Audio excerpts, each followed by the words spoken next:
असातिज़ा इकराम की भी रज़ामंदी के सबब के लिए थोड़ी देर के लिए मैं हाजिर खिदमत हूँ। आपने बड़ी खामोशी के साथ दुरूद पाक पढ़ने की ज़रूरत की।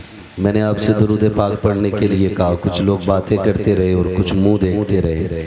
हुजूर की बात जब भी आया करे ये याद रखें कि हुजूर के मामलात में कभी भी कोई कोताही नहीं होनी चाहिए। बात दुरूद पाक की हो तो फिर उस रिश्ते के साथ दुरूद पाक पढ़ा करें जो हम रिश्ता महसूस करते हैं। ये सबसे ज़्यादा ज़रूरी है। और हर काम में ये ज़रूरी नहीं कि कोई डंडा लेके पीछे खड़ा हो तभी वो काम किया जाए। जब तक काम में इखलास नहीं आता है उस वक्त तक बरकतें और तरक्कियाँ हासिल नहीं होती हैं।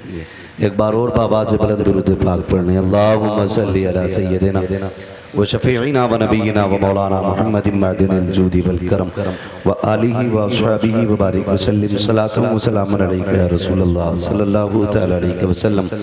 अभी आपने मेरे उस्ताद गिरामी हज़रत अल्लामा मौलाना मुफ्ती हनीफ साहब क़िबला के साहबजादे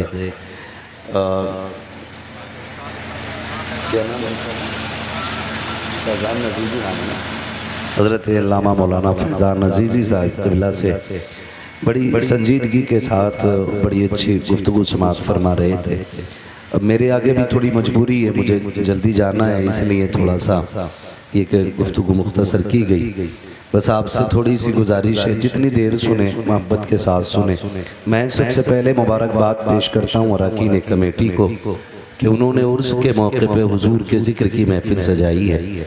वरना मुआशरा और मामलात ऐसे हो चुके हैं कि उर्स के नाम पर जम करके गुंडागर्दियाँ और जम करके फितनेबाजियाँ आम तौर पर होती जा रही हैं और इसको हम अहले सुन्नत का शियार समझते हैं। जबकि जितना बड़ा नुकसान हमें इन तमाशों से पहुंचा है उतना बड़ा नुकसान दीन के नाम पे किसी और चीज़ से नहीं पहुंचा है। गौर करने वाली बात यह है कि ये जितने मज़ारात अल्लाह वालों के होते हैं, अगर इजाज़त होती और इनको कब्र से निकल के बात करने की इजाज़त होती तो ये जितने मज़ारों पर उर्स के नाम पे तमाशा करते हैं इनकी मुलाकात अगर साहिब मज़ार से कराई जाती और ये पूछा जाता कि बताइए कि ये जो तमाशे हो रहे हैं क्या इससे आप राज़ी हैं, तो यकीनन ये साहिब मज़ार निकल के थप्पड़ ज़रूर मारते और कहते जिस तमाशे को बंद करने के लिए हमने ज़िंदगियां लगा दी तुम हमारे मज़ारों पे लाके वो तमाशे करके दिखा रहे हो। यही वजह है कि उर्स काफ़ी होते हैं लेकिन बरकतें ख़त्म हो चुकी हैं, क्योंकि इन तमाशों की बुनियाद पर बाजे गाजों की बुनियाद पर अल्लाह वाले राज़ी नहीं होते बल्कि नाराज़ हो जाया करते हैं। अगर आप इनकी ज़िंदगियां देखें तो पूरी ज़िंदगी अल्लाह वालों की अल्लाह और उसके रसूल के ज़िक्र में गुजर जाती है। दिन भर रोज़े रखना, रातों को क़याम करना, वक्त मिले तो अल्लाह के कुरान की तिलावत करना, फिर उसी की बरकत से अल्लाह तक़वे का नूर अता फरमाता है। फिर जब तक़वे का नूर आता है तो फिर अल्लाह उसके बाद विलायत का नूर अता फरमाता है और जब विलायत का नूर अता होता है फिर उसके बाद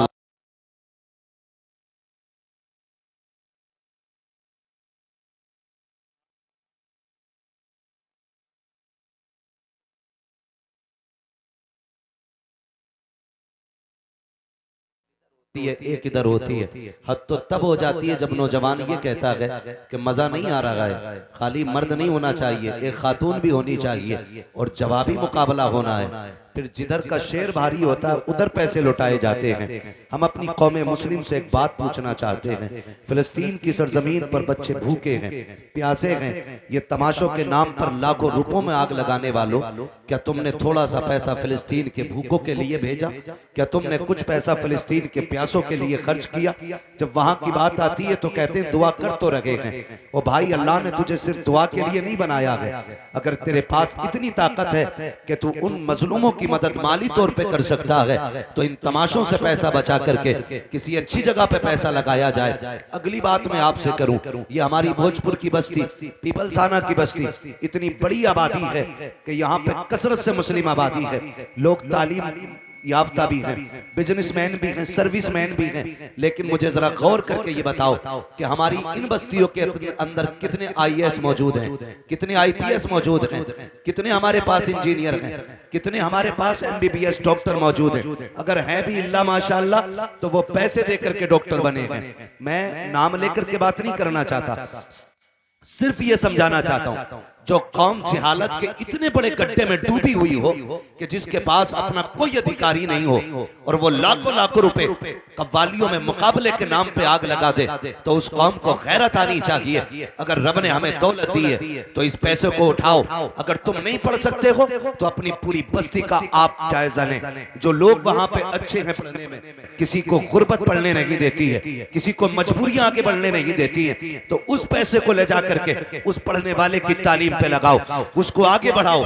अगर वो आपके दिए हुए पैसे से आईएएस आईपीएस बनने के बाद किसी भी कुर्सी पे बैठेगा तो मेरा ईमान ये कहता है कि अगर उसने निज़ामे मुस्तफा को भी जाना होगा तो किसी भी कुर्सी पे बैठेगा वो जुल्म नहीं करेगा। जब भी कलम उठेगा उसका इंसाफ के लिए उठेगा और हक के लिए उठेगा, और जब भी इंसाफ कायम होगा तो फिर कोई रोएगा नहीं, बल्कि हर बस्ती में मुस्कुराने वाले नजर आएंगे, खुशहाल लोग नजर आएंगे। लेकिन भला हो हमारी इस जमात के लोगों का जिन्होंने आज ये उर्स के मौके पे जलसा कराया है। शायद कोई कल को ये कहते कि देखा अगर कव्वाली होती तो इतनी भीड़ लगी होती, इतने लोग आ जाते, मजा आ जाता। आग लगे ऐसे मजों को जिसने कौम का बेड़ा गर्क करके रख दिया है, तबाह करके रख दिया है मुआशरे को। जाओ जा करके देखो, जहां पर मुकाबलों की महफिलें होती हैं उनमें आने वाले बेटे भी हमारे होते हैं, बेटियां भी हमारी होती हैं। कल जब उस मेले के नतीजे में किसी की बेटी किसी बाप के मुंह पे काली पोत के चली जाती है तो जिम्मेदार उलमा को ठहराया जाता है कि मौलवी नहीं संभाल पा रहे हैं, इन्होंने मुआशरे को तबाह किया है। खुदा की कसम अगर जमीन सलामत है इन्हीं उलमा के कदमों की वजह से सलामत है, अगर रिस्क मिल रहा है इन्हीं उलमा के कदमों की वजह से मिल रहा है। इन्होंने अभी काला काला रसूल की महफिलें लगा रखी हैं जिसकी बरकत मुआशरा बटोर रहा है। आपसे मैं इतना कहना चाहूंगा प्यारे, इन मेलों को बंद किया जाए, तमाशों को बंद किया जाए, पैसों में आग न लगाई जाए। हमारी कौम सबसे ज्यादा अगर पीछे पड़ी है तो मेलों के पीछे है, मज़ारों के गुंबद के पीछे पड़ी है। इन फालतू के खर्चों से पैसा बचाओ, तालीम पे पैसा लगाओ, बच्चों को आगे बढ़ाओ। अब दौर वो आ गया है कि यहाँ हथियार से जंग नहीं जीती जाएगी, बम और तोप से जंग नहीं जीती जाएगी। कौम वो आगे जाएगी जिसके हाथ में इक़्तिदार होगा या जिसके हाथ में कलम की ताकत होगी। सुभान अल्लाह, सुभान अल्लाह। आगे नहीं बढ़ सकते हो। और रह गई दो रोटियों की बात, तो पेट तो कुत्ते भी पाल लेते हैं, पेट कुत्ते भी पाल लेते हैं। अगर आप दो रोटी कमा सकते हैं तो कौन से कमाल की बात है। मजा तो जब है जब हमारा मुआशरा निज़ाम मुस्तफा के मुताबिक जिंदगी, निज़ाम मुस्तफा के मुताबिक जिंदगी गुजारे। पूरा साल जम के ब्याज लेते हैं, पूरा साल जम के रिश्वतें लेते, पूरा साल जम के झूठ बोलते, धोखा दे के सौदा बेचते। साल में एक बार उर्स आ गया, चादर चढ़ा दी, सारे गुनाह माफ। ये चादर मजार पे डाली है या अपने पापों पे डाली? ये कंडीशन हमारी कौम की है। नौजवानों, हमें अपने नजरिए बदलने होंगे, अपने आप को बदलना होगा, अपने तरीके बदलने होंगे। ये महफिल जैसा कि अभी हज़रत अल्लामा मौलाना फैजान रज़ा अजीज़ी ने बताया, इतनी अज़मत और बरकतों वाली महफिल है। जो यहाँ के बैठ जाता है वो बख्श दिया जाता है, बख्श दिया जाता है। आप कहेंगे बड़े बड़े पापी आते हैं, तो रब की रहमत है, कहती महबूब मैं इन गुनाहगारों के गुनाह नहीं देख के तक के, बल्कि मैं तेरे चेहरे के सदक़े में आने वालों को बख्श देता हूँ। सुभान अल्लाह। हुजूर के सदक़े में हम बख्शे जाते हैं। जब हम हुजूर के सदक़े में बख्शे जाते हैं तो फिर काम भी वो करें जो मदीने वाले को पसंद है, जो हुजूर को पसंद है वो काम करना चाहिए।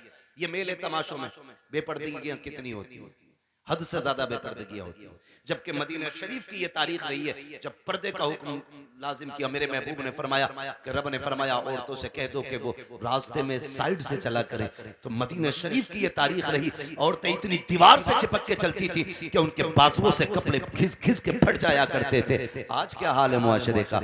आज आप रास्ते से हटे तो हटे, वरना सामने से आने वाला हटने के लिए तैयार नहीं है। इस मुआशरे को कितने बर्बाद किया, किसने बर्बाद किया, किसने बर्बाद किया? किया। ओ भाई, कहीं ना कहीं हम ही इसके जिम्मेदार हैं। अल्लाह और उसके रसूल का खौफ करें। हमें क़यामत में अपने रब को मुंह दिखाना है, मुस्तफ़ा से मुलाकात करनी है, तो क्यों ना वो काम करें जब मरने के बाद जनाजा निकले तो बताने की जरूरत ना पड़े कौन गुजर के जा रहा है। तुम्हारे जनाजे का कफन ये बता दे, लहद में इश्क़ रुखे शह का दाग लेके चले, अंधेरी रात सुनी थी चराग लेके चले, तेरे गुलामों का नक्शे कदम है राह खुदा, वो क्या भटक सके जो ये सुराग लेके चले। सुभान अल्लाह। नारे तकबीर, नारे रिसालत, उलमाए अहले सुन्नत, हज़रत अल्लामा मुफ्ती अहमद रज़ा साहब क़िबला, नारे तकबीर, नारे रिसालत।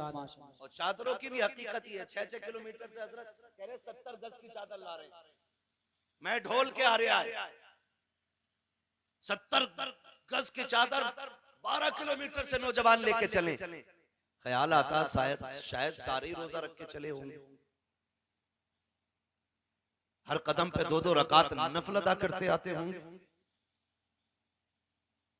फर्ज तो फर्ज तहज्जुद नहीं छूटती होगी, लेकिन जब पहुंचो और जब चादर आए तो देखो कोई भांग पी के आ रहा है, कोई चरस मार के आ रहा है, कोई रास्ते में थक गया था तो पौवा ही मार दिया। ये हकीकत है हमारे मज़ारों की चादर की है। मसला के आला हजरत ये है कि अगर पहले से मज़ार पे चादर मौजूद है, जब तक वो बोसीदा ना हो जाए दूसरी चादर चढ़ाने की इजाजत नहीं। ये मसला के आला हजरत है। और धंधा बना लिया मुजावरों ने, मौलवियों को नहीं बुलाएंगे, जलसा नहीं कराएंगे वरना पोल खुल जाएगी। हाँ, और कह रहा कि ये मौलवी और मुफ्ती के फतवे हमें क्या रोकेंगे। अल्लाह ने हमें तेरी गर्दन काटने के लिए मुकल्लफ नहीं किया, हमारा काम सिर्फ बताना है। हम बता के जाएंगे, तुझे कोई नहीं रोकेगा, तू शैतान की औलाद है मत रुक। पता चल जाएगा जब मर के कब्र में लेटेगा, वो लठियां चलेंगी, कोई बचाने वाला नहीं होगा। हाँ, मुजावर मर रहे हैं, मजार बन रहे हैं सबके। ओ भाई, जो लायक मजार है उसका बनाओ। पतंगे शाह, मलंगे शाह, जुब्बे शाह, कंगन शाह, चुटिया शाह, लुटिया शाह, सारे मजार बना दिए। आने वाले दौर में इतने मजारों पे आने वाले नहीं होंगे जितने मजार नजर आए। हर एक का मजार न बनाओ, जो मजार के लायक है उसी का मजार बनाया जाए। पता चला कि ये किन का मजार है, कि ये वो हैं इनकी कभी पतंग कटी नहीं थी, लोगों ने उनका ही मजार बना दिया। ले भाई, इसकी पतंग नहीं कटी तो ये बाबा हो गया। डरें, अल्लाह के अजाब से डरें और खौफ करें। जो लायक हैं इसके उन्हीं का मजार बनना चाहिए। अब तो बिजनेस चल रहा चादरों में भी, 100-150 चादरें चढ़ जाती हैं रोज की उर्सों पे, और फिर अगले दिन वही मुजावर दुकान वालों को बेच देते हैं, फिर वही दुकान वाले फिर मजार पे बेच देते हैं। अल्लाह तौफीक दे, मैं मना नहीं करता आपको खर्च करने से, करना है ना, फिर एक काम करना, आप एक जोड़ा लाना और ढूंढ लेना तुम्हारी बस्ती में गरीब कौन है, कमजोर कौन है, फिर मजार वाले के पास जाना, कहना बाबा मैं चादर नहीं लेके आया, तेरी तरफ से फला यतीम के लिए जोड़ा लेके आया, तेरी जानिब से फला गरीब के लिए ये कपड़े लेके आया हूं। खुदा की कसम, अगर मजार वाले की जानिब से किसी गरीब की मदद की जाएगी, मजार वाला भी राजी हो जाएगा, काबे वाला भी राजी। सुभान अल्लाह, सुभान अल्लाह। लेकिन अब तो मामला ही कुछ और है, मामलात ही बिगड़ते जा रहे हैं, बदलते जा रहे हैं। अल्लाह वालों की जानिब से लोगों की मदद करो, उस पे अल्लाह वाला राजी होगा। सरकारे बगदाद का नाम सुना है? गौसे पाक का सुना है? बोले सुना है? सुना है ना सरकारे बगदाद का नाम? अल्लाह अकबर, शान जानते। एक दिन आप कहीं जा रहे थे सफर में, तो दरिया पार करना था आपको, कश्ती के करीब पहुंचे, एक बंदा खड़ा रो रहा था। आपने फरमाया रो क्यों रहा है? क्योंकि आप करीम इब्ने करीम है, सखी इब्ने सखी। जब नाना ने आंख में आंसू नहीं देखा तो नवासा कैसे देखते? सुभान अल्लाह। कहने लगे किधर जा रहे हो? कैसे खड़े? उसने कहा हुजूर दरिया पार करना था, लेकिन किराए का पैसा नहीं था, कश्ती वाले ने मुझे उतार दिया। आप वहीं रुक गए। अपने शागिर्द से फरमाया जाओ, मेरी दरसगाह में सोने के सिक्कों की थैली रखी है, वो उठा के ले आओ। आपने वो थैली मंगाई और उस कश्ती वाले को बुला के फरमाया ये सिक्के रख ले। उसने कहा हुजूर किस लिए? फरमाने लगे आज के बाद अगर कोई दरिया पार करना चाहे और उसके पास किराया ना हो ना, तो अब्दुल कादिर जिलानी के पैसे से उसको पार करा दिया। सुभान अल्लाह, सुभान अल्लाह। ये अल्लाह वालों के नजरिए होते हैं। ये नहीं है गर्दन झुकाई दे 500 रुपए बाबा लेगा। ये डकैत है, डकैत, ये चोर है। अल्लाह वालों के नाम पे जेबें काटी जाती है। खुदारा बदले रवैये अपने और माशरे को बेहतर करें। हम सुबह ही उठते हैं आके मसल के बाबा से जाके कहते हैं बाबा बरकत दे दो, रोजी दे दो। ओ भाई सबसे पहले उठ अपने बाप की खिदमत में जा, उसके कदम चूम ले। खुदा की कसम तू कहे या ना कहे अल्लाह तेरे रिस्क में बरकतें अता फरमा दे। बाप रो रहा है और बेटा अगरबत्ती लगा रहा है। बाप रो रहा है, बेटा चादर चढ़ा रहा है। अम्मा कह रही है ये देख ये सूट कई कितने साल पुराना है, इसमें इतनी जगह से पैबंद लग गए, अब कोई नया खरीदवा दे। तो अम्मा के खरीद, अम्मा के लिए एक सूट नहीं हमारे पास, और चादरें चढ़ाने के लिए 300 रुपए, 900 रुपए, 1100 रुपए मौजूद है। तुम्हें क्या लगता है माँ को रुला के जाओ मजार पे चादर चढ़ाओ, इससे अल्लाह राजी हो सकता है? नहीं। महबूब अलैहिस्सलाम ने ऐलान जिहाद फरमाया। एक सहाबी हुजूर की खिदमत में आ गए। आका करीम फरमाते कहां से आए हो? या रसूलुल्लाह फला गांव का रहने वाला हूं। मेरे नबी ने फरमाया बता पीछे किसे छोड़ के आया है? कहते या रसूल अल्लाह माँ बाप छोड़ के आया हूँ। कोई और भी है? कहा नहीं आका। कहा किस हाल में छोड़ा है? कहा या रसूल अल्लाह मैं उन्हें रोता हुआ छोड़ आया हूँ। आका ने ये बात इसलिए छेड़ी थी क्योंकि मुस्तफा देख रहे थे जब वो घर से चला था, आका देख रहे थे जब वो घर से आया था, और सरकार देख रहे हैं, इसलिए बरेली के इमाम ने कहा है और कोई गैब क्या तुमसे निहा हो भला, जब ना खुदा की छुपा तुम पे करोड़ों दुरूद। आका करीम फरमाते हैं किस हाल में छोड़ा है? या रसूल अल्लाह उनकी आंख में आंसू थे। कहा उन्होंने रोका? कहा जी रोक रखे थे। फिर तूने क्या कहा? कहा अम्मी जान मुझे हुजूर की खिदमत में जाके शहीद होना है, शहादत का रुतबा लेना है। आका फरमाते जा वापस चला जा, जिन माँ बाप को रोता छोड़ाया है उन्हें जाके मुस्कुराहट दे दे, अल्लाह तुझे इसी में शहादत का सदका, शहादत का सवाब अता फरमा दे। सुभान अल्लाह, सुभान अल्लाह। सोचो तो सही, हुजूर फरमाते जंग लड़ने शहीद होने से बेहतर यह है कि तू अपने माँ बाप को जाके उनके लबों पे मुस्कुराहट दे दे। अगर आप ये चाहते हैं अल्लाह और उसका रसूल राजी हो तो चादर से ज्यादा जरूरी है माँ के सर का दुपट्टा। अगर बत्ती से ज्यादा जरूरी है बाप की टूटी हुई जूती को नई जूतियों में बदलना। इसलिए सबसे ज्यादा जरूरी है हमारे माशरे को अपने बुजुर्गों का एहतराम करना, अपने बड़ों का एहतराम करना। ये तमाम तर उलमा अहले सुन्नत, अल्लाह माफ करे, अब तो हरा कपड़ा बांधे और थोड़ी देर बैठ जाए कहीं तो फिर मौलवी साहब की थोड़ी सुन रहा, फिर नहीं सुनेंगे, फिर तो खुद ही मुख्तार बन जाते, कहते अरे मौलवियों के यही काम है, मौलवी होते ही ऐसे। अल्लाह का शुक्र है कि मौलवी ऐसी ही होती, शुक्र है अल्लाह का। यही वो जमात है जो अभी तक अपनी जगह पर मजबूती से कायम है। यही वो जमात है।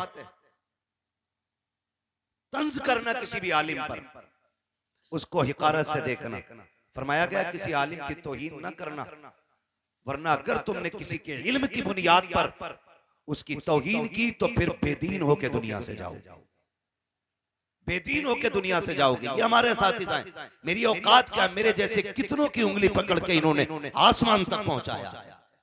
हाँ, इनकी जूतियों का सदका है कि लोग लाइनों में खड़े रहते हैं। बताओ अगर शागिर्दों का ये आलम है फिर उस्ताजों का आलम क्या होगा? सोचें जरा, दिमाग लगाएं।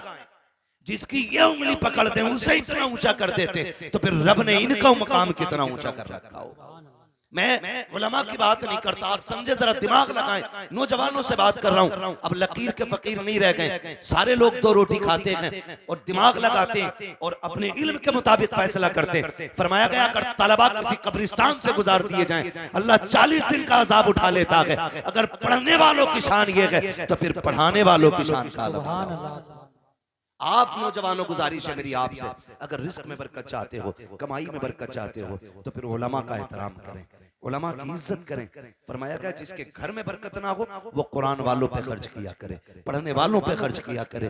तुम्हारे कुरान वालों पे खर्च करना तुम्हारी दुनिया में भी बरकत का सबब बनेगा और आखिरत में भी खुदा की रहमत का सबब बनेगा। लाजिम ये है कि आज जो जाहिरी तौर पे रस्मन हम बुजुर्गों के साथ रवैये इख्तियार कर रहे हैं, ये हमारे गलत रवैये हैं। हमें सही तरीके से दुनिया में रहना है, अल्लाह और उसकी रसूल की रजा हासिल करनी है। फरमाया गया या अय्युहल्लज़ीना आमनुत्तकुल्लाह वकूनू मअस-सादिकीन, ईमान वालों अल्लाह से डरो और सच्चों के साथ हो जाओ। ये डर कब पैदा होगा?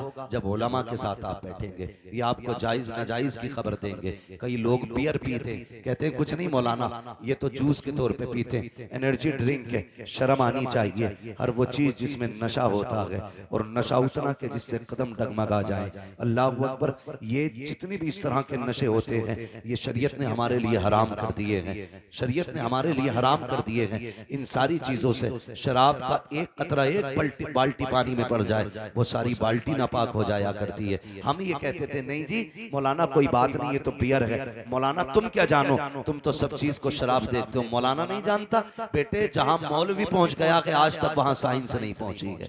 इसलिए कभी ये मत समझना कि मौलवी क्या जाने। मौलवी आज भी दुनिया के साइंटिस्ट से ज्यादा जानता है, इसलिए कि ये साइंसदान अपनी खोपड़ी के हिसाब से जानते हैं और उलमा मुस्तफा के दिए हुए दीन की वजह से जानते हैं। 1400 साल के बाद आज साइंस सीख के कहती है कि खड़े होके पानी पियोगे गुर्दे फेल हो जाएंगे, खड़े होके पानी पियोगे कैंसर हो जाएगा। 1400 साल पहले मेरे नबी ने बैठ के पानी पीना सिखाया था ताकि कयामत तक आने वाले ये लोग जान लें अगर लंबी जिंदगी जीनी है तो मुस्तफा के तरीके को अपनाना पड़ेगा। आज लाजिम है हुजूर के तरीके को अपनाया जाए। उलमा के साथ बैठे, हराम हलाल की तमीज करें, यूं ही मजार नहीं बन जाते। अला व मम्मा ताला हुब्बे आले मोहम्मद जाल अल्लाहु कब्रहु मज़ारा मलाइकतुर रहमा। खबरदार जो अहले बैत की मोहब्बत में दुनिया से जाता है अल्लाह उसकी कब्र को मजार बना दिया करता है, मजार बना दिया करता है। चूंकि मुझे जल्दी है, माजरत खा हूँ, इसलिए इजाजत चाहूंगा। बस जो हुए गलत उनको माफ फरमाए रब कायनात। जिंदगी ने दिया साथ, फिर होगी मुलाकात। चमन रहा, फूल खिलेंगे, जिंदगी रही, फिर मिलेंगे। सारे लोग कलमा शरीफ पढ़ लीजिए, ला इलाहा इल्लल्लाह मुहम्मदुर रसूलुल्लाह व मा अलैना इल्लल बलाग। अस्सलामु अलैकुम व रहमतुल्लाहि व बरकातहू।